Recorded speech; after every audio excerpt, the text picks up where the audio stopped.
Today, the revolver is almost as much a symbol of American law enforcement as the familiar star or badge. Through the years, it has grown to be still another common bond between peace officers of many different jurisdictions.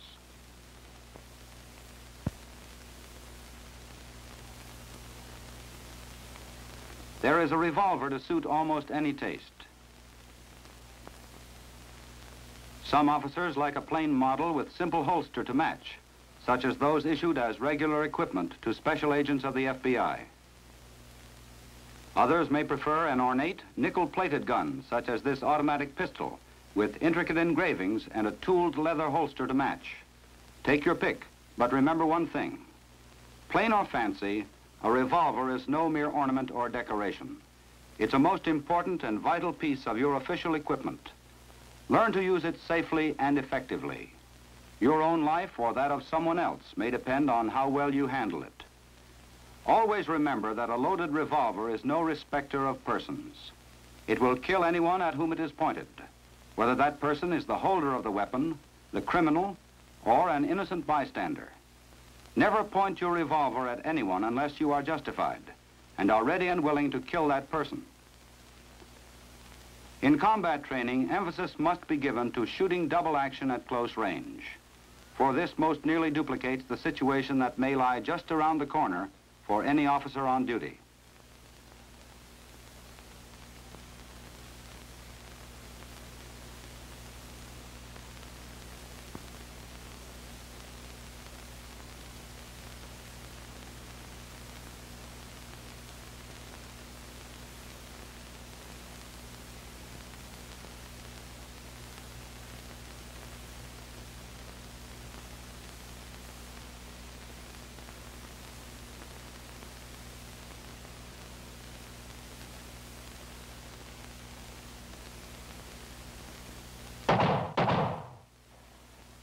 With gun in shoulder holster, this criminal was no match for well-trained officers drawing and shooting double action from hip level.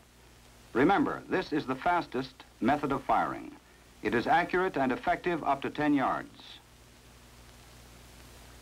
When fired double action from the hip, the revolver is almost lightning fast.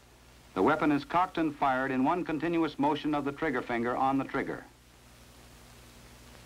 With practice, both speed and accuracy will be improved. Note the grouping of shots on these targets. They were fired at 7 yards from the first position on the FBI practical pistol course. However, without good form, speed and accuracy will be no better than hit or miss.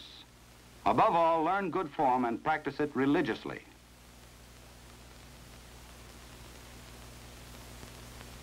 Drawing and shooting from the hip was developed on the western frontier, where speed with a gun often meant survival.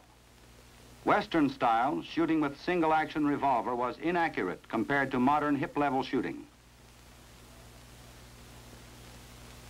Today's draw and shooting from the hip is smooth and continuous, with not a bit of waste motion, and the revolver in front of the shooter is in position to ensure a greater degree of accuracy. A quick draw holster is a necessity. As the shooter goes to a crouch, the holster tips forward, allowing the gun to slide out easily and in line with the target. By facilitating the draw, this holster contributes to safety, speed, and accuracy. Whenever gunplay is anticipated, the coat is unbuttoned. The shooter steps to his left and forward as he reaches for his weapon. Body movement swings the coat aside and away from the gun. As the left foot steps forward, the right shoulder drops. A firm grip is taken on the gun, and it is then dragged from the holster and pointed toward the target. In this on-target position, the forearm is rigid and almost parallel to the ground.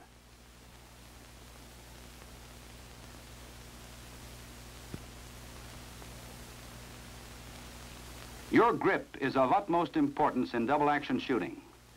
Since the trigger pull is about 3 times that of firing single action, the grip must be tight. By keeping the trigger finger outside the trigger guard until the gun has cleared the holster, danger of accidental discharge is minimized. Such a juggling act can be dangerous. It wastes vital time that may mean the difference between life and death. The shooter must be prepared to take a proper grip at the instant he first puts his hand on the weapon.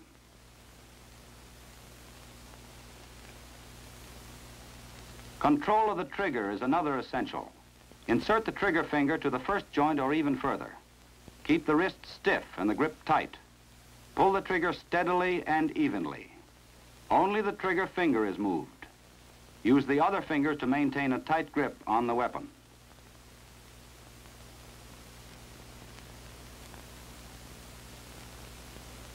Pulling the trigger unevenly or jerking it and breaking the wrist are two faults of double-action firing that result in inaccurate shooting. These apparently minor faults have cost many officers their lives. When the shooter is ready to fire, he is in a crouch with his weight equally distributed on both feet. He is balanced like an athlete and can move easily in any direction. In this position, he presents a smaller target for return fire. His head and shoulders are back for better balance and vision. The shooter keeps his direct vision on the target. With his outer vision, he sees his weapon and lines it up with the target. The left hand is held near the revolver, for it must be readily available to take the weapon should the shooter be hit in the right hand or arm. Firing then can be continued with the left hand without changing position of the body.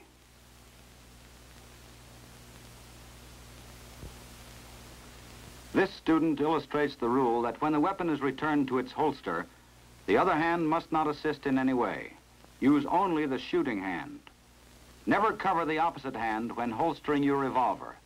Make certain you learn how to holster your gun properly, using only the shooting hand. Remember, in all close-range double-action shooting, in contrast to bullseye shooting, your direct vision is on the target.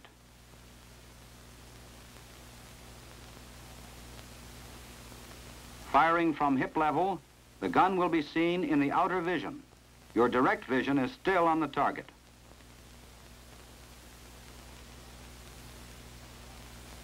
For close-range shooting, bringing your revolver to hip level is faster than raising it to eye level. And that split second you save by learning to shoot accurately from this position may well save your life. Effectiveness of hip-level shooting decreases as the target becomes more distant. Therefore, at ranges greater than 10 yards, bring the revolver to eye level. Fundamentals employed here are the same as in hip shooting. The crouch, the draw, the grip, and the trigger control do not vary. It is important that the shooter does not change his method of draw when firing from shoulder level. It should be the same fast, smooth motion that he uses when firing from the hip. There is only one difference. Instead of halting at hip level, the shooter swings his weapon up to shoulder level. The time necessary to bring the gun to shoulder level will be justified by the increased accuracy at greater distances. Eye-level shooting is properly called point shoulder shooting. The gun is pointed at the target in the same way that a finger would be pointed, and the direct vision is focused on the target, with the gun sight seen in the outer vision.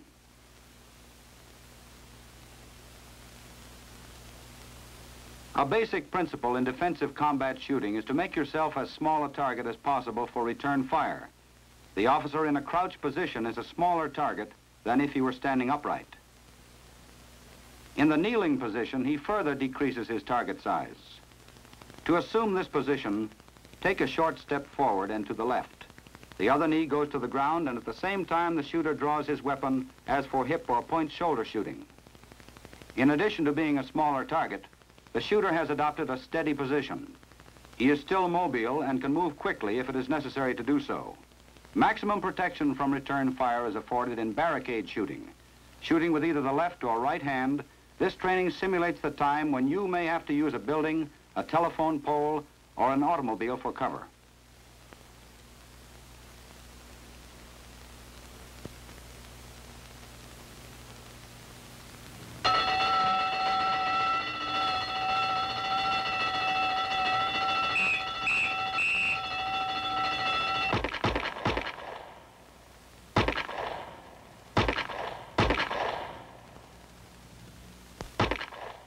Taking advantage of the best cover available, this officer made himself the smallest target possible. Instinctive attention to the fundamentals of defensive shooting saved this officer's life. There will be occasions when no cover is available.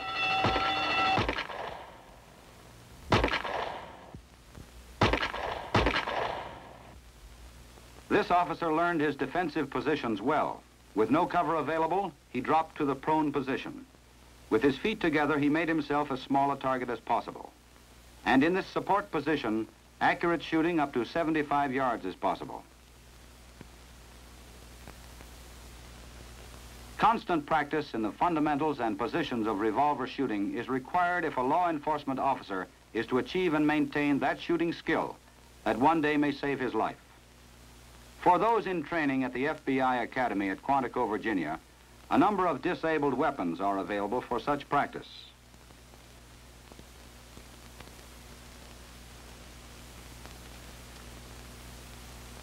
Each such weapon has a red grip to indicate that it has been disabled.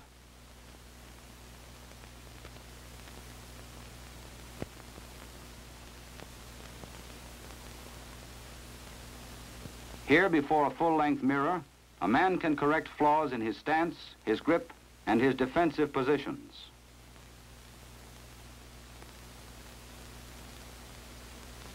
Since gun battles are not necessarily limited to 5 or 6 rounds, constant practice in loading and unloading is required. For this purpose, dummy cartridges are available. Ejecting the empty cartridges and reloading is practiced and practiced until it becomes almost second nature.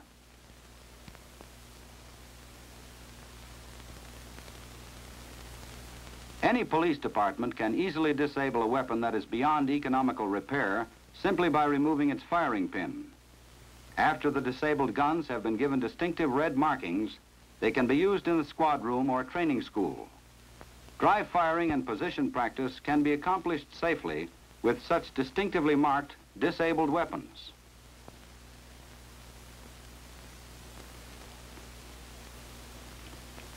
Silhouettes of different sizes which simulate targets at various distances are another valuable training aid. Presenting a realistic picture to the shooter, they closely simulate actual firing conditions, and they can be easily and inexpensively installed in any squad or training room. Electronic courses have great value for advanced training in double-action shooting. Each hit is recorded and scored electrically. The shooter learns that at first his accuracy goes down as his speed goes up. Before long, he has learned the maximum speed at which he is able to shoot accurately.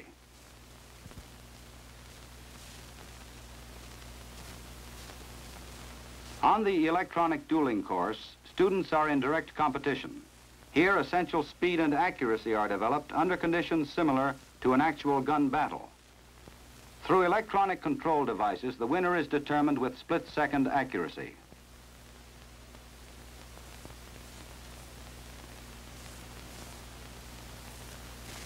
The running man target provides practice in firing at a moving target. It points up the necessity for shooting where the target will be when the bullet arrives, rather than where the target was at the moment the gun was fired. Here the student is allowed 3 shots at the target moving to his right and 3 shots at the target moving to his left. Basic principles learned and perfected on these electronic courses someday may save an officer's life.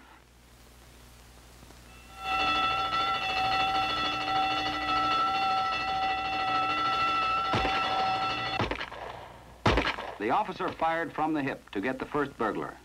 Remaining in crouched position, he shot the second, using eye-level point-shoulder technique. He employed basic principles taught in all 3 electronic courses. Because this officer was well trained and kept himself in training, he survived. The revolver can be a lifesaver for the law enforcement officer and the person he is trying to protect. Its presence can even prevent a gun battle entirely, for the criminal will know by the way an officer holds his weapon that he is a well-trained man. In such cases, the criminal may well refuse to shoot it out with him. But there is a price that must be paid for this. That price is thorough training, constantly practiced and regularly renewed on the range. In no other way can you buy the art and skill of fine marksmanship. So learn the fundamentals of good shooting. Practice them regularly and diligently until they become an instinctive part of everything you do with your revolver.